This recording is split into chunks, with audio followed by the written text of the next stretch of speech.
After many months of waiting, CK3's newest DLC, Roads to Power, and the 1.13 patch are finally upon us. Today I want to make a quick video going over the features of Roads to Power in the 1.13 patch, and whether I think the DLC is worth buying. The upfront answer as to whether CK3 Roads to Power is worth buying is yes, but I think there is a little more nuance to this. Roads to Power and its paid $30 DLC brings a lot of new and exciting features. The most important of which, and I think the one which will have the most impact on gameplay, is the life of being a landless adventurer. Adding in non-landed playable characters is a major expansion of CK3's functions. This means that even if you make a risky play as a nation, you can continue to play as the character even after you are defeated and lose your land. On top of this, you can also interact with landless characters when you play the game as a landed noble, even though these interactions feel limited. As a landless adventurer, you have a camp that can act as your home base, alongside various lifestyles you can undertake, including acting as a mercenary, a legitimist to claim your title, exploring, and more. These interactions also are important when you sign contracts in order to make money and complete quests. Landless characters have major importance related to the Byzantine Empire, which is the next major feature or set of features that receives a rework in Roads to Power. Byzantium finally has its own unique government, in this case referred to as the administrative government. The administrative government attempts to simulate how the Byzantine Empire operated throughout the medieval era. This plays out through various new features, including the family estate, which is similar to your landless camp, offering a power base to the various lords and nobles of the Byzantine Empire. Instead of having a traditional noble-based feudal system, the Byzantine Empire functions off of a theme system. Themes work by giving you a lifetime appointed position to a specific area in the empire. They also do not automatically pass to your descendants, but you'll have to try to vie for control over that theme or other themes. Well, the scheming rework is a free update, which complicates themes and generally the Byzantine Empire immensely. Now you have to recruit specific types of agents, deal with many new events and difficulties inviting people to schemes, and new countermeasures types. There are various DLC-only related schemes. These are all important when you have to take into account influence. Influence can be gained through your standing in the empire, which can be modified by schemes, and can be important to gaining your ranks in the bureaucracy of the empire, and eventually topping it or forcing things to act the way you want. You can spend influence to demand council seats, join factions, propose alliances, and more. The empire also includes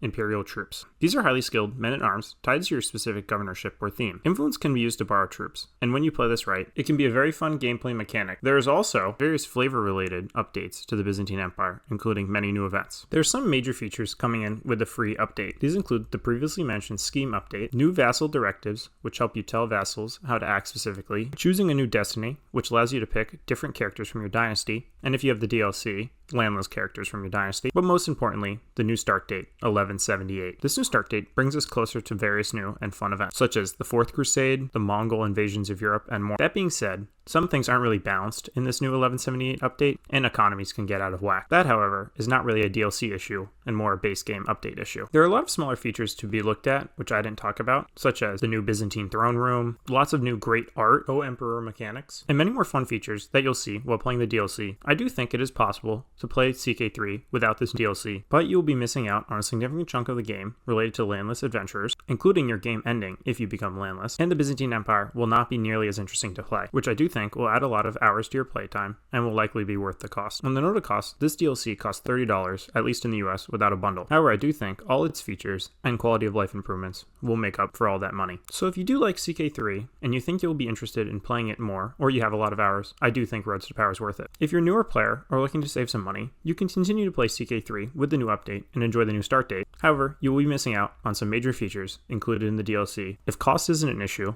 I think Roads to Power is a great update to Crusader Kings, even if it does have some flaws related to bad feedback loops with landless adventurers, and the free update, start date, and schemes maybe not being as good as they could be. It still is worth the buy. Sincerely, Wonder Productions.